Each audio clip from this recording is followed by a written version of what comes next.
What is good, folks? Welcome to another video from Ultimate Casual Gaming, the home for the casual gamer. I'm just flexing. I'm Zastin234. And in today's video, we're going to share some of the latest information on Destiny 2. In particular, there's been some very good news coming from Bungie related to both PvP and PVE. It would appear that Bungie has been listening and observing, and that can only mean good things heading into the launch for Destiny 2. We're only 24 days from launch, and the hype train seems to be building almost daily. Lots to discuss, so let's get into the video.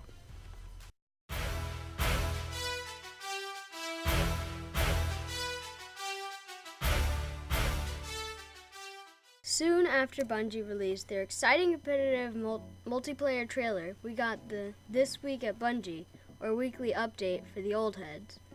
That update featured a lot of good news for Guardians and showed that Bungie is indeed listening to the community and making changes accordingly. Let's jump into the update and pull out the important points. First, Crucible Design lead Lars Bakken shared some information on tweaks that have been made to the matchmaking that will show up in the upcoming PC beta on August 28th. Here's what Lars had to say. One of our goals for Destiny 2 has been to create two different ways to challenge yourself against other players. From this point forward, to allow for more varied experiences between the playlists, matchmaking for quick play and competitive will be tuned separately. Along with some other changes to the rule sets for specific game types, these are the moods we want to cultivate in the new Crucible.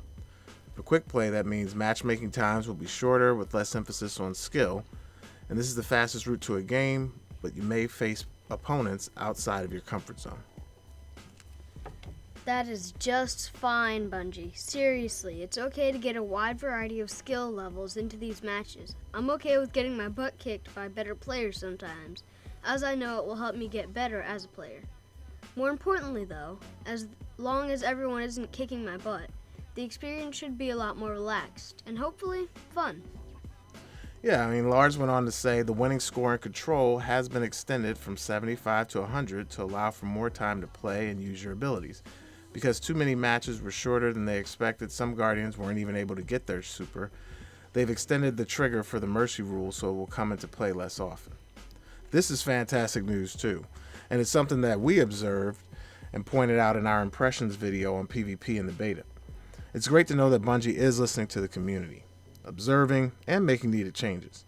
The quick play list really needs to reflect a more relaxed approach to matchmaking, and it appears that it will be. Of course, with those changes to quick play, we knew there would be exact opposite on the competitive side of things. Here's what Lars had to say on that front. Matchmaking takes more time to introduce you to players that are closer to you in skill with a good connection. These matchmaking settings may take longer, but we feel that the quality of the gameplay experience will be worth the wait. We have also made improvements on the way we calculate your skill and countdown to better reflect how you'll perform against your opponents. So longer wait times, but better skill-based matchmaking.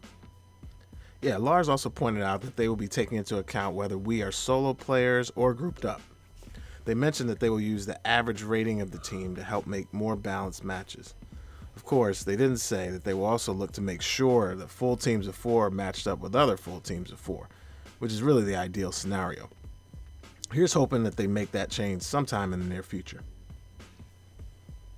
In addition to that, for those who were looking to head into the PC beta and try out some of the glitches that were discovered in the console beta, well, you're in for a disappointment.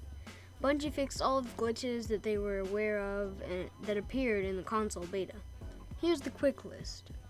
They fixed the Infinite Super glitch, they fixed the Warlock Glide glitch, they fixed the Infinite Grenades glitch, and oh, it looks like the Warlock melee is finally going to be nerfed. Warlocks now have the same melee range as all other classes. Of course, the news most of us were looking forward to hearing about was related to supers. It looks like on that front, Bungie is also trying to deliver. They have globally reduced the time it takes to charge your super in both PvP and PVE.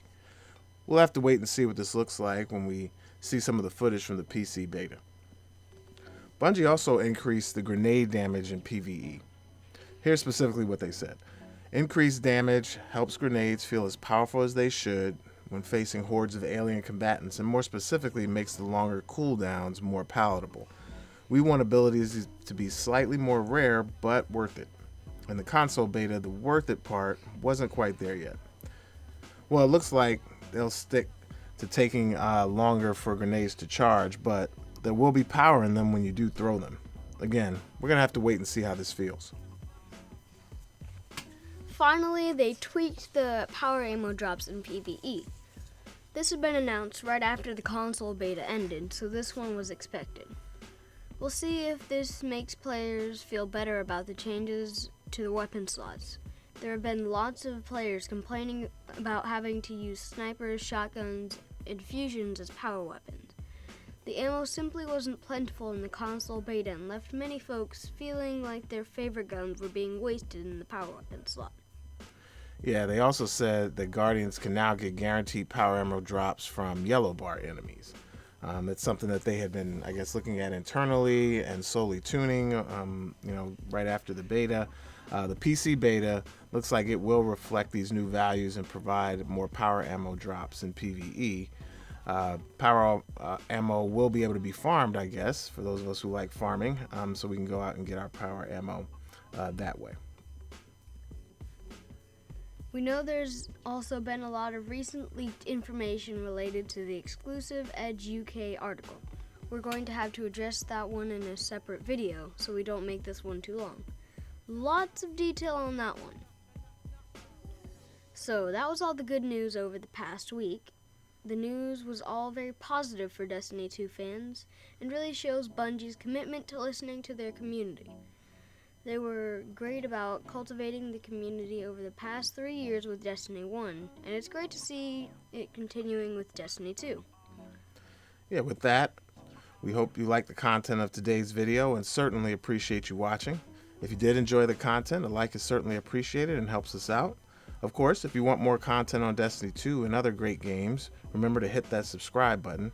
Oh, and click the bell next to it to get notifications when we post new videos. That's all for now. A sincere thanks to all you gamers out there, and of course to all the filthy casuals. Let's go and get our game on.